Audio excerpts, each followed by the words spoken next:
ഇതെല്ലാം ഒരമ്മ പെറ്റ മക്കളാണ്. അസ്ട്രോണമിയാണ് ആദ്യം വന്നത്, നക്ഷത്ര ശാസ്ത്രം. ശാസ്ത്രം. ഗ്രഹപ്പിഴ ഉണ്ടായാൽ ആ ഗ്രഹത്തിൻ്റെ പിഴവിനെ നമുക്ക് ഈ ജ്യോതിഷത്തിലൂടെ മനസ്സിലാക്കാൻ പറ്റും. അങ്ങനെയുള്ള മറഞ്ഞിരിക്കുന്ന സമയത്ത് ജനിക്കാൻ എന്താണ് കാരണം? ഒരാൾ ഒരു മോശപ്പെട്ട സമയത്ത് ജനിക്കണമെങ്കിൽ അതിന് നമുക്ക് നമ്മുടെ ഈ ജന്മത്തിൻ്റെ മുൻപൊരു ജന്മം ഉണ്ടായിരുന്നല്ലോ, അവിടെ നന്മതിന്മകൾ അനുസരിച്ച് മാത്രമേ നമുക്കിത് വരുള്ളൂ. ആ യോഗത്തെ, ആ ദോഷത്തെ നമ്മൾ സൂക്ഷ്മമായി കണ്ടെടുക്കുക. ഒരു ജ്യോത്സ്യൻ്റെ പ്രധാന കഴിവ് അല്ലെങ്കിൽ ശ്രദ്ധ വേണ്ടത് ഇതാണ്. നമുക്ക് വരുമ്പോൾ തന്നെ അയാൾക്ക് ഈ ദോഷം ഉണ്ടോ എന്നുള്ളത് മനസ്സിലാവും. ഈ സ്ഥലത്ത് ഞാൻ വീട് വെച്ച് താമസിച്ചാൽ എനിക്ക് മംഗളമായിരിക്കുമോ, ആ സ്ഥലവും ഞാനുമായിട്ട് ചേരുമോ എന്ന് നോക്കണം.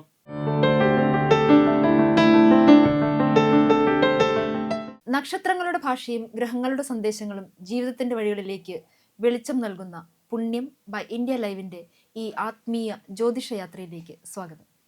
ഇന്ന് നമ്മളോടൊപ്പം വാസ്തുവും ജ്യോതിഷവും ജമ്മോളജിയും ഒരേപോലെ കൈകാര്യം ചെയ്യുന്ന ശ്രീ സുന്ദരം ആചാര്യാണ്.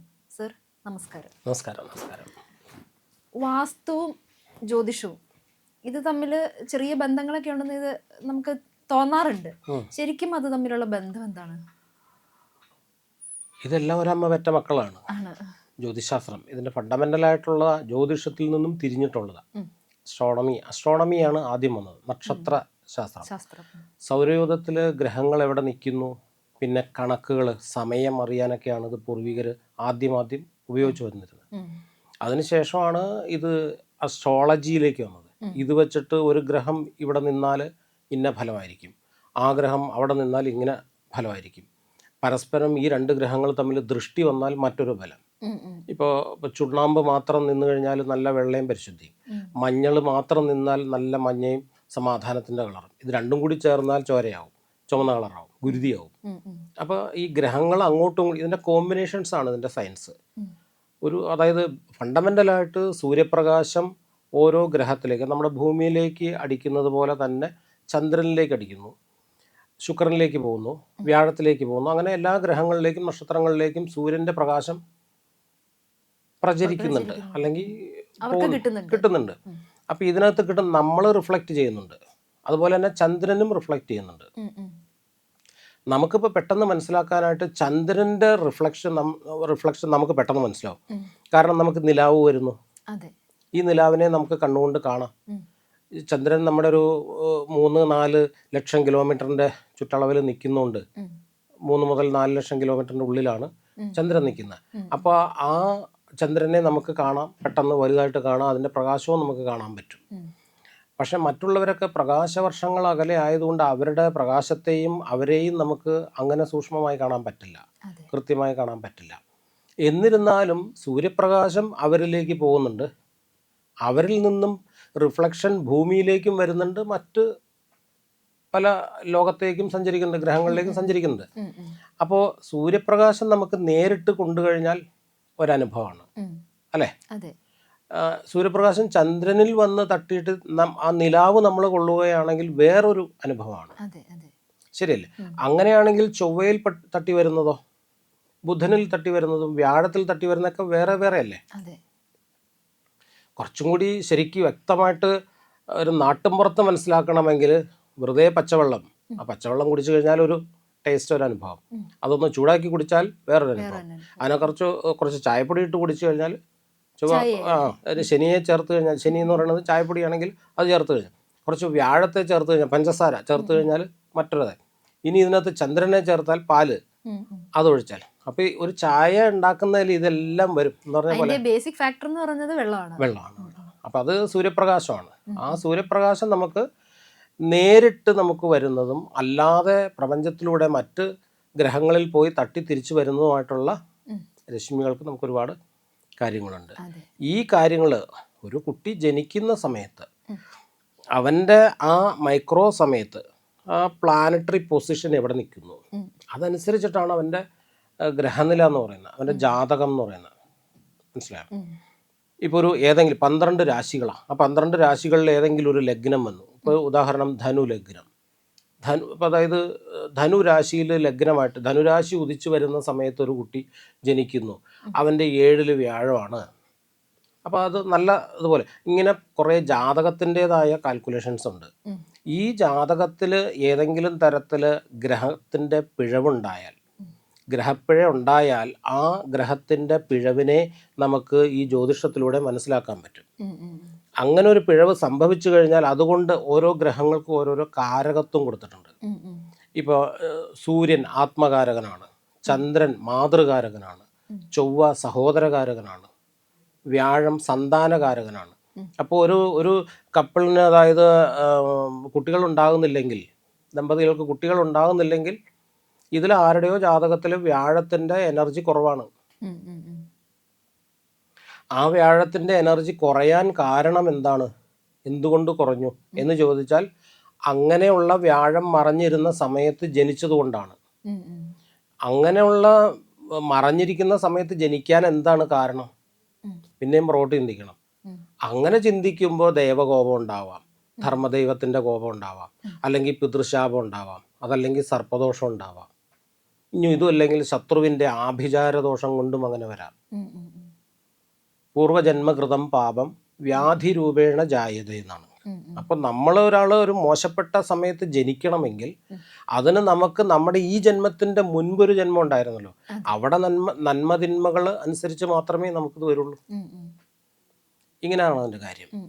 ഇനി ഇതുമായി ബന്ധപ്പെട്ട് വാസ്തുവുമായിട്ട് എന്താ ബന്ധം? അപ്പം നമുക്കൊരാളുടെ ജാതകം നോക്കിക്കഴിഞ്ഞാൽ ഇപ്പോൾ ലഗ്നം കൊണ്ട് ശരീരത്തെ ചിന്തിക്കണം. ആ വ്യക്തിയുടെ എല്ലാ കാര്യവും അയാളുടെ ലഗ്നം കൊണ്ട് നമ്മൾ ചിന്തിക്കണം. രണ്ടാം ഭാവം കൊണ്ട് ധനം, വാക്ക്, വിദ്യ, കുടുംബം. ധനത്തെ, അയാളുടെ ധനം കുടുംബധനാണോ, സ്വയാർജിത ധനമാണോ, സുഹൃത്തുക്കൾ കൊടുത്തതാണോ, ലോട്ടറി അടിക്കുന്നതാണോ, ഇതൊക്കെ അറിയാൻ പറ്റും. എങ്ങനെ അയാൾ ധനം ഉണ്ടാക്കുന്നു എന്നുള്ളത് അറിയാൻ പറ്റും. മൂന്നാമത്തെ കാര്യം സഹോദരം, പരാക്രമം, ദുർബുദ്ധി. സഹോദരങ്ങളെയും പരാക്രമത്തെയും ദുർബുദ്ധിയെയൊക്കെ നമുക്ക് കണ്ടുപിടിക്കാൻ പറ്റും. നാലാമത്തെ രാശി കൊണ്ടാണ് അമ്മ, അമ്മാവൻ, വീട്, വാഹനം, യശസ്, സുഖം, ജയം, അങ്ങനെ. അപ്പോൾ ഇതിനകത്ത് വീട് വരുന്നത് ഈ നാലാമത്തെ രാശി കൊണ്ടാണ്. മനസ്സിലായോ? അപ്പോൾ വീടും വീടിൻ്റെതായ എല്ലാ സ്ഥലങ്ങളും മറ്റു കാര്യങ്ങളെല്ലാം നാലാമിടം കൊണ്ട് ചിന്തിക്കണം. അപ്പോൾ ഒരാൾ എൻ്റെ അടുത്ത് വന്നു, അയാൾക്ക് കുറേ പ്രോബ്ലം ഉണ്ട്. ആ പ്രോബ്ലത്തിനെ അതിജീവിക്കാൻ എന്താണൊരു വഴി, അല്ലേ? അപ്പോൾ തലവേദനയാണെങ്കിൽ വയറുവേദനയുടെ ഗുളിക കഴിച്ചിട്ട് കാര്യമില്ലല്ലോ, അല്ലേ? വാദത്തിൻ്റെ കുഴമ്പ് കൊടുത്തിട്ടും കാര്യമില്ല, അല്ലേ? ഇത് എന്തുകൊണ്ട് തലവേദന വരുന്നു എന്ന് നമ്മൾ ചിന്തിക്കുമ്പോൾ ഒരു പക്ഷേ ഇയാളുടെ വാസ്തുദോഷം കൊണ്ടായിരിക്കാം. അങ്ങനെയാണെങ്കിൽ ഇയാളുടെ നാലാം ഭാവത്തിൽ അതിൻ്റെതായ ദോഷങ്ങളുണ്ടാവും. ഇയാളുടെ ജാതകത്തിൽ തന്നെ ജാതകത്തിൽ കാണാൻ പറ്റും, വ്യക്തമായിട്ടുണ്ടാവും. അപ്പം അങ്ങനെ ദോഷപ്പെട്ട വീട്ടിൽ താമസിക്കണം എന്നൊക്കെ യോഗം ഉണ്ടാവും. ശരിയായില്ലേ? ആ യോഗത്തെ, ആ ദോഷത്തെ നമ്മൾ സൂക്ഷ്മമായി കണ്ടെടുക്കുക. ഒരു ജ്യോത്സ്യൻ്റെ പ്രധാന കഴിവ് അല്ലെങ്കിൽ ശ്രദ്ധ വേണ്ടത് ഇതാണ്. തൻ്റെ മുമ്പിൽ ഒരു ക്ലയൻറ്റ് വന്നാൽ, ഒരു വ്യക്തി വന്നാൽ, അയാളെ ഏത് ദോഷമാണ് ബാധിച്ചിരിക്കുന്നത്, അത് എവിടെ നിന്നാണ് വന്നത്, എങ്ങനെയാണ് വന്നത്, എങ്ങനെ അതിനെ ഓവർകം ചെയ്യാൻ പറ്റും, ഈ കാര്യങ്ങളെക്കുറിച്ച് നല്ല അവഗാഹമുള്ള ഒരു ജ്യോത്സ്യനാണെങ്കിൽ ഈ കാര്യങ്ങളെ മനസ്സിലാക്കാൻ പറ്റും, അതിന് കൃത്യമായ പരിഹാരം കൊടുക്കാൻ പറ്റും. അത് ഈ വന്നു കയറുന്ന ഒരാളുടെ, ആ ആളുടെ ഗ്രഹനില അല്ലെങ്കിൽ പ്രശ്നം വെച്ച് നോക്കുകയാണെങ്കിൽ ആ സമയത്തെ രാശിചക്രം കൊണ്ട് ഇയാളെ ബാധിച്ചിട്ടുള്ള എല്ലാ ദോഷങ്ങളെയും നമുക്ക് അനുമാനിക്കാൻ പറ്റും. അങ്ങനെയാണെങ്കിൽ ഒരു സംശയം ചോദിക്കട്ടെ. ഒരു അങ്ങ് വാസ്തു നോക്കുന്ന ആളാണ്. അപ്പോൾ ഒരു വീട് പണിയാനായിട്ട് ഒരാൾ ഒരു സ്ഥലത്ത് പോയി വാസ്തു നോക്കുകയാണ്, അവിടുത്തെ ലാൻഡ് നോക്കുകയാണ്. അപ്പോൾ അങ്ങനെ നോക്കുന്നതിന് മുമ്പ് ഈ വീട് പണിയാൻ ഇത് നോക്കണം എന്ന് പറഞ്ഞു വന്ന ആ വ്യക്തിയുടെ ജാതകം പരിശോധിക്കേണ്ട അതിന് മുമ്പ്? തീർച്ചയായിട്ടും ഇത് നല്ല ചോദ്യമാണ്. അതാണ് ഞാൻ പറഞ്ഞത്, ഇതുമായിട്ട് കണക്റ്റഡാ. ഏതെങ്കിലും ഒരു സ്ഥലം വാങ്ങി, എങ്ങനെയെങ്കിലും ഏതെങ്കിലും ഷേപ്പിലുള്ള സ്ഥലം, ഇപ്പോൾ ശ്മശാന ഭൂമിയുടെ അടുത്താണോ, അങ്ങനെയൊക്കെയുള്ള പല പല ദോഷങ്ങളുണ്ടാവും. ഭൂമിക്ക് വാസ്തുപ്രകാരം പല ദോഷം പറയുന്നുണ്ട്. ആ ദോഷത്തിൽ പെടുന്ന ഒരു സ്ഥലമാണ് വാങ്ങിയിട്ട് അവിടെ വീട് വെച്ച് തറക്കല്ലൊക്കെ പണിതു, പിന്നെ അങ്ങോട്ട് മുകളിലേക്ക് പണിയാൻ പറ്റുന്നില്ല. എത്രയോ വീടുകൾ ഗ്രഹനാഥൻ കയറി താമസിക്കാനില്ലാത്ത വീടുകളുണ്ട്. വീടൊക്കെ പണിതൊക്കെ ശരിയാവും, മരണച്ചുറ്റിലും ബാക്കിയുള്ള മറ്റു പ്രോബ്ലത്തിലൊക്കെ ഉണ്ടാവും.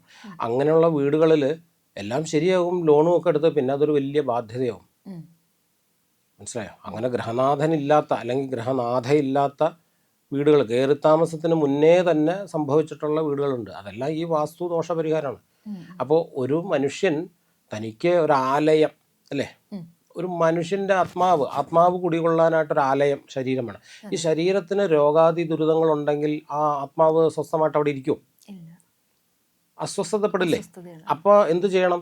ഈ ആത്മാവിനെ രക്ഷിക്കണമെങ്കിൽ ഈ പറഞ്ഞ കാര്യത്തെ കറക്റ്റ് ചെയ്യണം.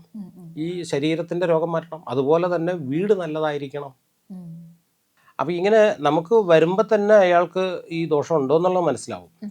ഒരാൾക്കൊരു വീട് വെക്കാനുള്ള സ്ഥലം വാങ്ങുന്നതിന് മുൻപേ ഈ ശാസ്ത്രത്തിൽ വിശ്വസിക്കുന്നവരാണെങ്കിൽ വീട് വെക്കാൻ സ്ഥലം വാങ്ങുന്നതിന് മുൻപേ, അല്ലെങ്കിൽ തറവാട്ട് സ്ഥലത്തിലോ ആരെങ്കിലും ദാനമായിട്ട് തന്നതോ, ചിറ്റപ്പനോ അമ്മാവനോ അമ്മായിയോ അമ്മൂമ്മയോ അപ്പൂപ്പനോ ആർക്കെങ്കിലും ദാനമായിട്ട് നമുക്ക് ചെറുമകന് ദാനം കൊടുത്തിരിക്കുന്നു എന്നൊക്കെ പറഞ്ഞ് തരാമല്ലോ.